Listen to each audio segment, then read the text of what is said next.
একুশের ভোট পরবর্তী অশান্তিতে খুন হন বিজেপি কর্মী অভিজিৎ সরকার। কাকুরগাছি বিজেপি কর্মী অভিজিৎ সরকার খুনে গ্রেফতার আরো এক। অসম থেকে গ্রেফতার করা হয়। অসমের কোথা থেকে গ্রেফতার, কখন গ্রেফতার করা হয়, কাকে গ্রেফতার করা হয়, পুরো বিষয় জানবো। তবে তার আগে আরো একবার আপনাদের জানাই, একুশের ভোট পরবর্তী হিংসায় খুন হন বিজেপি কর্মী অভিজিৎ সরকার। অভিজিৎ সরকার খুনে গ্রেফতার। অনুপ রয়েছে আমার সঙ্গে, প্রতিনিধি অনুপ, কোথা থেকে কাকে গ্রেফতার করা হলো, কিভাবে জড়িত সেই ঘটনার সঙ্গে?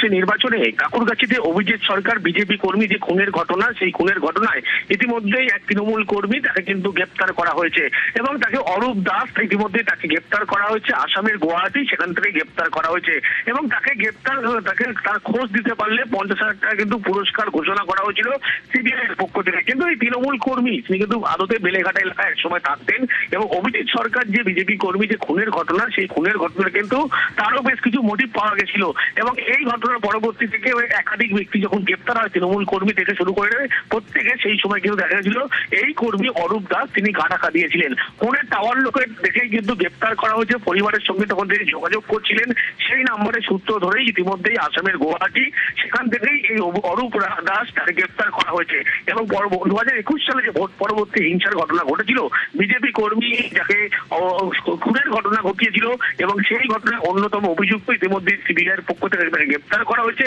ইতিমধ্যে আসাম থেকে তাকে নিয়ে আসা হচ্ছে, পরবর্তী ক্ষেত্রে কলকাতায় এনে তাকে আজকে আদালতে তোলা হবে বলে এমনটাই জানতে পারা যাচ্ছে। ওকে, অভিজিৎ সরকার খুনে গ্রেফতার, অসম থেকে গ্রেফতার অরূপ দাস তৃণমূল কর্মী। কাকুরগাছি বিজেপি কর্মী খুনে অসমে গ্রেফতার। অভিজিৎ সরকার খুনে গুয়াহাটি থেকে জালে অরূপ দাস। তৃণমূল কর্মী অরূপ দাসকে গ্রেফতার করেছে সিবিআই। একুশের ভোট পরবর্তী অশান্তিতে খুন হন বিজেপি কর্মী অভিজিৎ সরকার।